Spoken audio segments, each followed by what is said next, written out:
ایک بادیہ نشین خاتون، ایک گاؤں میں رہنے والی صحرا نشین خاتون نے حضور کے حسن کو بیان کیا اور اس نے حد کر دی۔ جب آقا علیہ السلام مکہ سے مدینہ کی طرف ہجرت کر کے گئے، مدینہ کے قریب معبد کی کچی کلی آتی ہے، اس کا گھر وہاں پر آتا ہے۔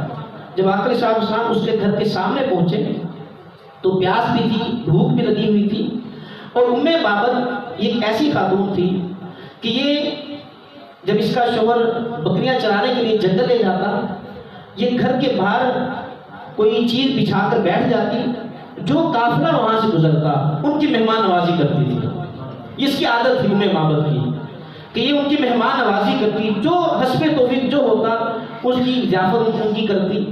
تو معبد اب اپنے گھر کے سامنے بیٹھی ہے، حضور صلی اللہ علیہ وسلم وہاں سے گزرے، اس کے پاس رک گئے۔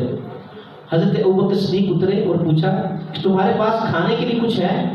معبد کہنے لگی کہ ہم عرب لوگ ہیں اور بڑے مہمان نواز ہیں، لیکن میری بدقسمتی یہ ہے اس وقت گھر میں کھانے کے لیے کچھ نہیں ہے، کوئی بکری بھی نہیں کھڑی، بکریاں ساری لیبر کے ساتھ وہ چرنے گئی ہوئی ہیں، اگر ہوتی تو میں تمہیں دودھ دو دیتی، لیکن یہ میری بدقسمتی کہ میرے پاس تمہاری ضیافت کے لیے اس وقت کچھ نہیں ہے۔ معبد کے گھر میں ایک کونے پر ایک لاغر سی، کمزور سی ایسی بکری جس کی ہڈیوں میں گودا بھی نہیں تھا، وہ کھڑی تھی۔ آقا علیہ السلام کی نظر اس بکری پر پڑی اور فرمایا کہ اگر تو اجازت دے اس بکری کا دودھ دو لے، اگر تو اجازت دے۔ وہ کہنے لگی کہ یہ بکری اتنی کمزور ہے، اس کی ہڈیوں میں گودا نہیں ہے، اس کی کھیریوں میں دودھ نہیں ہے، اگر یہ اتنی طاقتور ہوتی ہے ریوڑ کے ساتھ نہ چلی جاتی، یہ کھڑی یہاں پر اس لیے بہت ہی کمزور ہے، اس کے تھنوں میں دودھ ہی نہیں ہے۔ آقا علیہ السلام نے فرمایا اگر تو اجازت دے اس کا دودھ ہو لے۔ اس نے کہا مجھے کوئی اعتراض نہیں ہے۔ حضرت ابوبکر صدیق آپ بکری کھول کر لے کر آئے، آقا علیہ السلام نے اس کی پشت پر اپنا دست قدرت پھیرا، دست فیض، دست شفا اس کی پشت پر پھیرا۔ حضرت ابوبکر صدیق کہتے ہیں کہ وہ جو لاغر سی بکری تھی اس کی کھیریوں میں دودھ اتر آیا اور اس نے اپنی ٹانگیں چوڑی کر لی، جس طرح دودھ دینے والے جانور جب ان کا دودھ دوہا جاتا ہے وہ اپنی ٹانگوں کو چوڑا کر دیتے ہیں، تو کہا کہ اس نے اپنی ٹانگیں کھلی کر دی۔ آقا علیہ السلام نے معبد سے کہا تمہارے گھر میں جو بڑا برتن ہے وہ برتن لے آؤ۔ وہ بڑا برتن لے کر آئی، حضور صلی اللہ علیہ وسلم نے خود اپنے ہاتھوں سے بکری کا دودھ دوہا، وہ برتن بھرا، وہ حضور نے بھی پیا، سیدنا ابوبکر صدیق نے بھی پیا، عامر بن فہیرہ جو ابوبکر صدیق کے غلام تھے انہوں نے بھی پیا، معبد نے پیا، معبد کا بیٹا تھا جس کا نام معبد تھا اس نے بھی پیا۔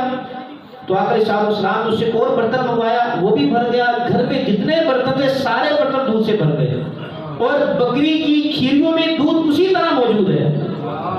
تو آقا علیہ السلام نے اسے دعا دی اور پھر آگے رخصت ہو گئے۔ شام کے وقت ابو معبد، معبد کا شوہر، معبد ان کے بیٹے کا نام ہے۔ عرب میں بیٹے کے نام پر باپ کی کنیت، بیٹے کے نام پر ماں کی کنیت، بیٹے کا نام معبد تو ماں کا نام معبد پڑ گیا، بیٹے کا نام معبد تو باپ کا نام ابو معبد پڑ گیا۔ تو شام کو ابو معبد جب گھر آیا اس نے اپنی کچی کلی پر نور برستے دیکھا، تو اس نے آتے ہی پوچھا کہ آج میں کچی کلی پر نور برستے دیکھا، یہاں پر کوئی آیا ہے؟ معبد وہ جلدی میں حضور کا نام پوچھنا بھول گئی، اس نے اپنے تئیں حضور کا نام مبارک رکھا، کہا ہاں ایک مبارک چہرے والا آیا تھا۔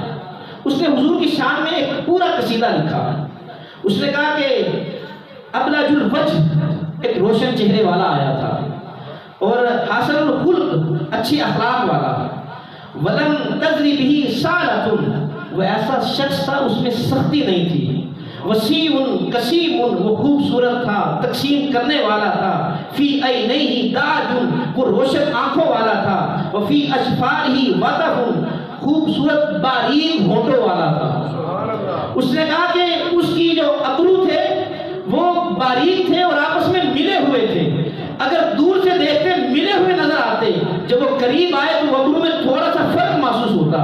اور پھر کہا وفی صوتہ سحر اس کی آواز ایسی تھی جو دلوں کو موہ لیتی تھی، اور وفی عنقہ ساتہ اس کی گردن لمبی اور چمکدار تھی، وفی لحیتہ کثاثۃ اس کی داڑھی گھنی تھی،